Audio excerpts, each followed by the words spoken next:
Hi there, Victor Pross speaking to you, anarchist artist. Today I was thinking about, various debates that I've been in regarding the subject of anarchism and my debates with status.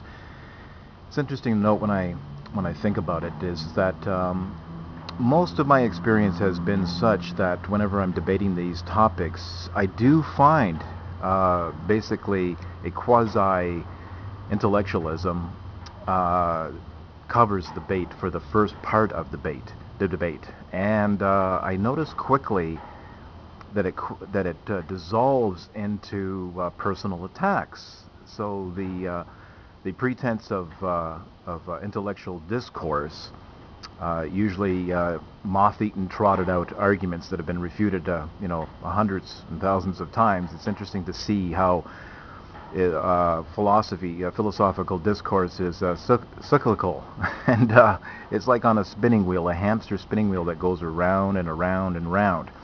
And you find that with not only political debates, but religious debates as well. You'll have the theist and the atheist squared off with one another.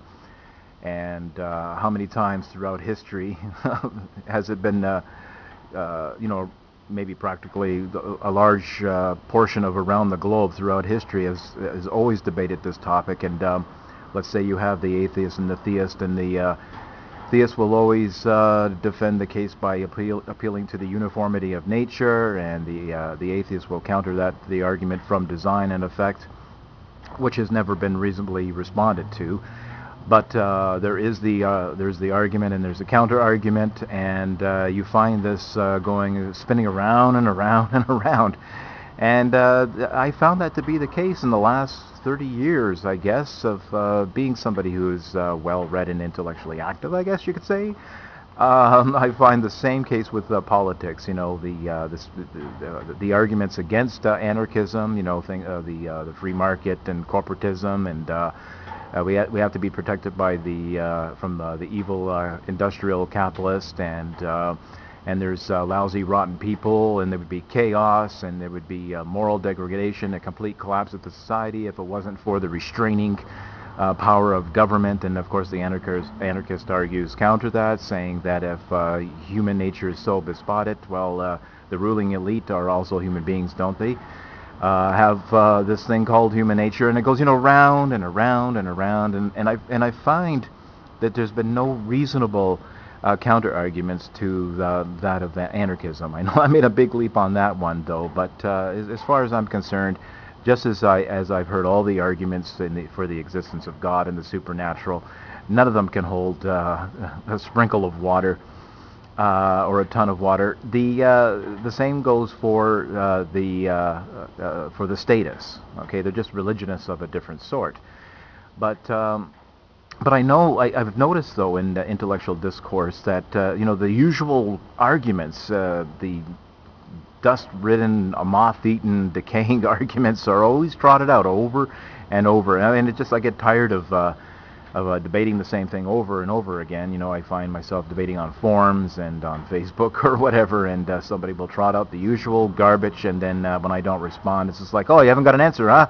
Yeah, I thought so. And it's like, oh, whatever, man, whatever. It's just like it just becomes boring after a while. But nevertheless, though, whenever I have exerted and expanded on an argument and engaged with somebody, I do find that it quickly dissolves into personal attacks when they feel themselves painted into a logical corner. I always know when I've presented a case that they grasp, but they're not going to admit that. That would be a little bit too charitable for them to admit intellectual defeat. So it just goes into the personal attack when they realize that they painted themselves into a logical corner. And they might not admit or characterize it that way, but hey, I call it as I see it. Of course I call it as I see it. What I'm going to call it as somebody else sees it.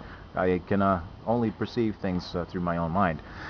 So yeah, I'm going with the conclusions that I see. So basically one of the personal attacks that you find yourself the recipient of when you're arguing for anarchism is that the personal attack, takes the form of indicating that you are somebody who is just as indoctrinated. You've been victimized by propaganda, and you drank the Kool-Aid. If you buy into this anarchism, you're just a cult. You're just a part of a cult, and no substantiation of meeting the actual argument or debate that's being talked about. It could be the concept of a stateless society and alternative means of running society, or it could be about the issue of property rights. I mean, the actual subject of the debate is long gone now, and out comes just these baseless assertions that you've been propagandized and that you're a puppet and whatnot, and you drank from the Kool-Aid as well. Of course, the anarchists could very well argue and paint the picture that way, but I submit to you that our actual arguments, intellectual and moral arguments, are advanced, to demonstrate and prove and show that the culture, that statism is a cult. That is freedom is not an aberration that needs to be justified.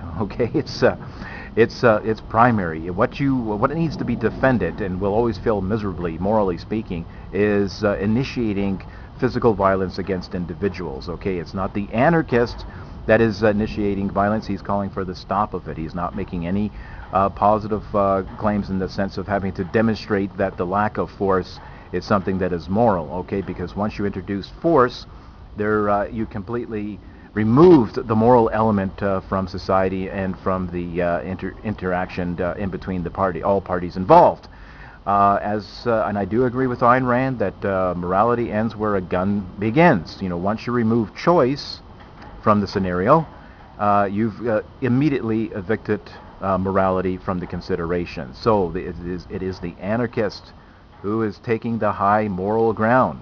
When the philosophical principled anarchist adopts the non-aggression principle, that's not something that needs to be justified. It can be rationally and argued for, but it's not something that has to be morally justified. Exerting force against innocent people, against innocent peaceful people, is an act of something that is physical. It is physical violence. It is immoral right at the core, and that is something that has to be justified, but as far as the anarchist is concerned, cannot be justified.